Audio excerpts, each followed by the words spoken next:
If you're a tequila fan, you should be grateful for bats. Yup, I said bats. The creepy creatures that fly late at night and, as legend has it, suck blood. Don't worry, tequila isn't made from bats. Or is it?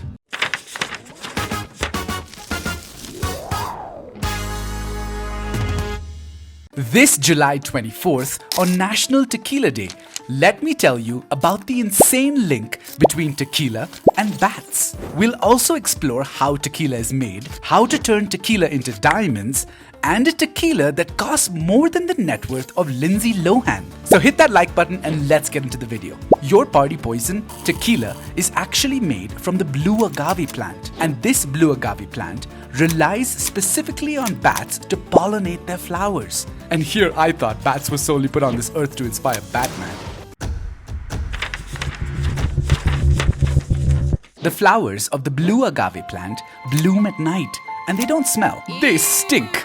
Horribly, in fact, like rotten fruit. But this smell attracts the long-nosed bat. These bats swoop in and pollinate the plants as they suck out the nectar and transfer pollen between the flowers. Next time I'm having tequila shots, I'll definitely remember how bats and tequila are weirdly connected. After waiting a long 7 to 9 years, the agave reaches its harvesting stage. The fully grown agave is harvested using a special knife called koa. Using this, the leaves are removed from the main plant called the piña bulb, just like the pineapple's leaves are removed before the main fruit is eaten. About 132 pounds of agave gives us only 8 liters of tequila, so you can imagine the volumes these agaves are needed in. Next, the agave is baked in a brick or clay oven for 48 hours at 194 degrees Fahrenheit. Once properly baked, the juice, called mosto, is extracted using either a mechanical shredder or a stone wheel.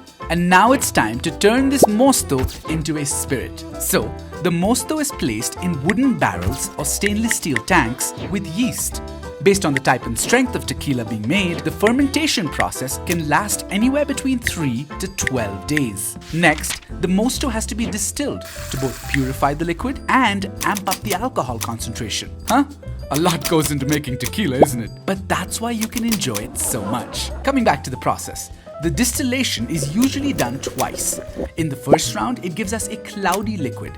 And second, we get a clear silver liquid. And lastly, the tequila is aged for a minimum of 2 to 3 weeks. Here too, depending on the type of tequila, the aging duration may differ. Okay, so tequila needs bats to pollinate its source plant. And the plant itself takes over 7 years to grow. That sounds super time consuming and expensive. But wait, I'm about to take your shock to a whole new level. Are you ready to know how tequila can be made into literal diamonds?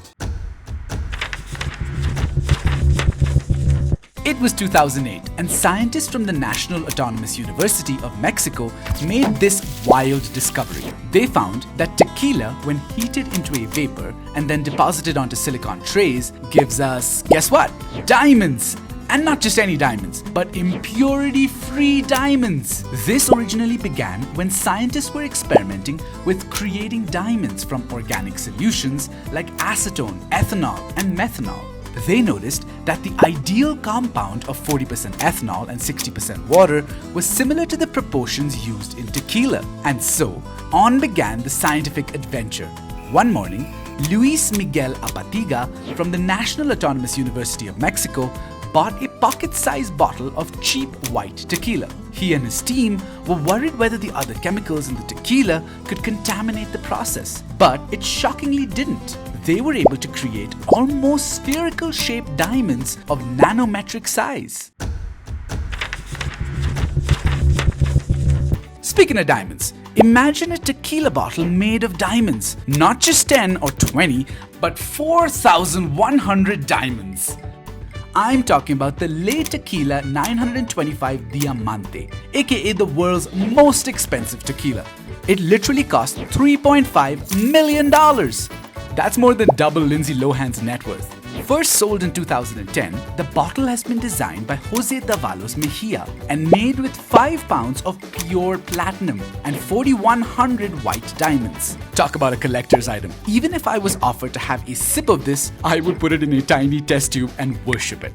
Speaking of tequila, do you know what really goes well with it? Soft, juicy, and spicy kebabs. Now I'm in the mood to party. If you're in the mood to party with some kebabs, then check out this video on World Kebab Day. Fair warning, you will crave shish kebabs after watching this. So make sure to join us on Behind the Date as we uncover more insane and shocking stories behind each special day. Bye-bye, I'm off to the party with some tequila and kebabs.